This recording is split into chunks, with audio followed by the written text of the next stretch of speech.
నమస్కారం టీవీ8 న్యూస్ కి స్వాగతం.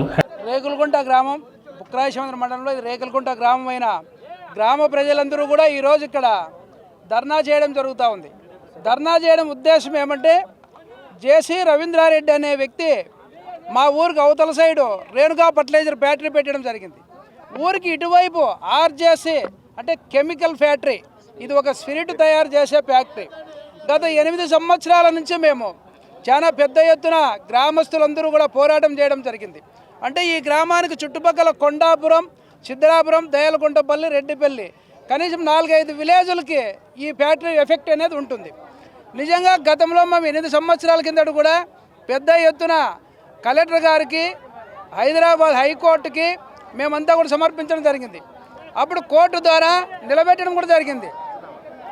ఇదే గ్రామానికి కలెక్టర్ కూడా వస్తే ఈ ఫ్యాక్టరీ మేము ఇక్కడ పెడతా ఉన్నాం, మీరు పర్మిషన్లు ఇస్తారని అడిగితే లేదు, పర్మిషన్ ఇచ్చే వీలు కాదు, మాది ఒక చిన్నపాటి గ్రామం, ఇస్తే ఊరు నాశనం అవుతుందని చెప్పి అప్పుడు పంచాయతీ రిజల్యూషన్ కూడా ఇవ్వడం లేదు.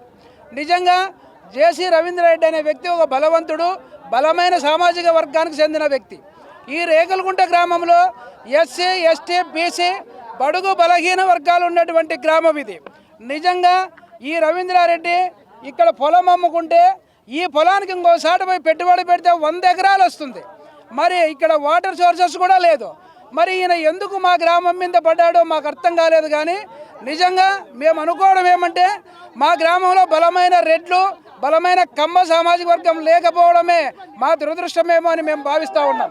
నేను ఎందుకంటే ఉన్నాను ఈ మాట అంటే ఎస్సీ, ఎస్టీ, బీసీ బడుగు బలహీన వర్గాలు ఎక్కడైతే ఉన్నారో అక్కడ బలవంతుడు వచ్చి ఫ్యాక్టరీ స్థాపించడం జరుగుతూ ఉంది.